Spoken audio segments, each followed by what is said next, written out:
There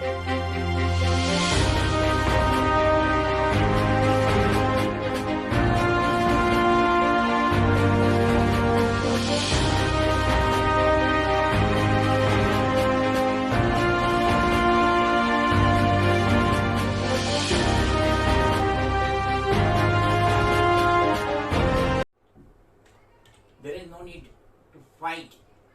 on hijab law, says by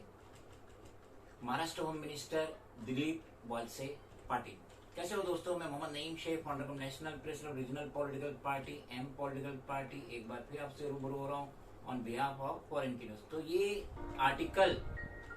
India Today में publish हुआ और महाराष्ट्र स्टेट के होम मिनिस्टर दिलीप वालसे पाटिल उन्होंने कहे कि there is no need of fight on hijab law, यानी महाराष्ट्र स्टेट में हिजाब के मुतालिक कोई भी फाइट नहीं होना चाहिए, कोई भी शोरगुल नहीं होना चाहिए, कोई भी प्रोटेस्ट नहीं होना चाहिए, कोई भी हंगामा नहीं होना चाहिए, क्योंकि इन्होंने एश्योरेंस दिलाए। Dilip Walse Patil home minister of Maharashtra state, इन्होंने स्टेट के सिटीजन को एश्योरेंस दिलाए कि हम महाराष्ट्र स्टेट में जो ये हंगामा हो रहा है हिजाब के मुतालिक, हम उस पर कोई भी पाबंदी आयद नहीं करेंगे। लास्ट सैटरडे 12 फरवरी 2022 Dilip Walse Patil home minister of Maharashtra, उन्होंने अपना एक स्टेटमेंट दिए जिसमें उन्होंने कहे कि हिजाब is a matter of personal liberty of every citizen of the country. तो हिजाब जो है वो उसकी खुद की मर्जी है, जो भी सिटीजन है देश का, जो भी सिटीजन है उसकी खुद की मर्जी है वो हिजाब इस्तेमाल करे या नहीं करे। मोस्टली मुस्लिम लड़कियां हिजाब का इस्तेमाल करती है और हाल फिलहाल में जो कर्नाटक में मुस्कान खान का जो एपिसोड आया है, जो प्रोटेस्ट हुआ है, जहां उसके पीछे लोग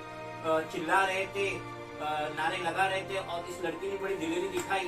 मुस्कान खान ने। तो home minister of Maharashtra state वो ये कह रहे कि हिजाब पर्सनल लिबर्टी है, वो चाहे तो उसको इस्तेमाल करे ना करे, इस पे कोई पाबंदी नहीं लगना चाहिए। अलबत्ता the Karnataka government's ban on the hijab in school and colleges has resulted in a huge uproar, hangama and protest across the country। Karnataka का जो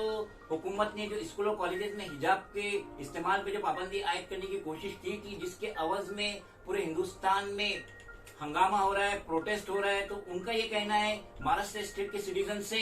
there is no need to fight on hijab row, क्योंकि हम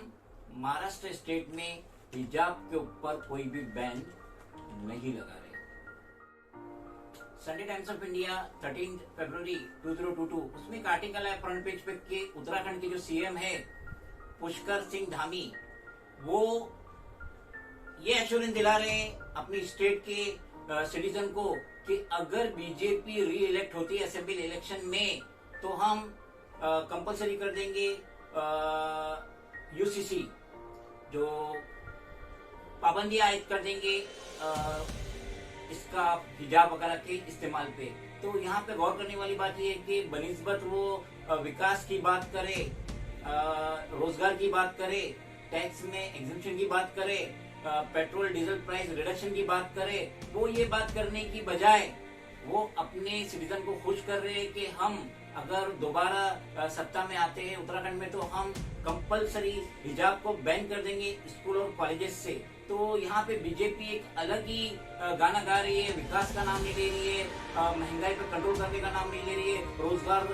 का कुछ मुहैया करने का नौजवानों को वो नाम नहीं ले रही, बल्कि वो एक नया झुंझुना दे रही है कि हम हिजाब पे कंप्लीटली बैन कर देंगे स्कूल कॉलेजेस में। और ये मसला जो अभी रोनुमा हुआ है, हाल फिलहाल में रोनुमा हुआ है, ये सिर्फ और सिर्फ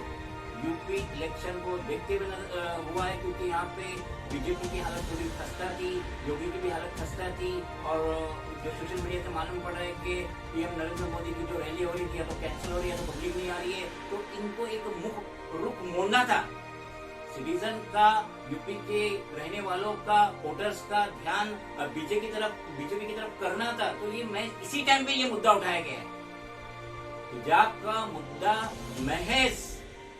यूपी इलेक्शन के तहत उठाया गया है। और जब ये 10 मार्च को रिजल्ट आ जाएगा, यूपी इलेक्शन का रिजल्ट आ जाएगा, तो ये जो हिजाब का मुद्दा है ठंडे बक्से में चला जाएगा। Being the national president regional political party M political party Mohammed Naeem Shaikh, हम भी रिक्वेस्ट करेंगे बीजेपी से कि बहुत होगी नफरतों की सियासत।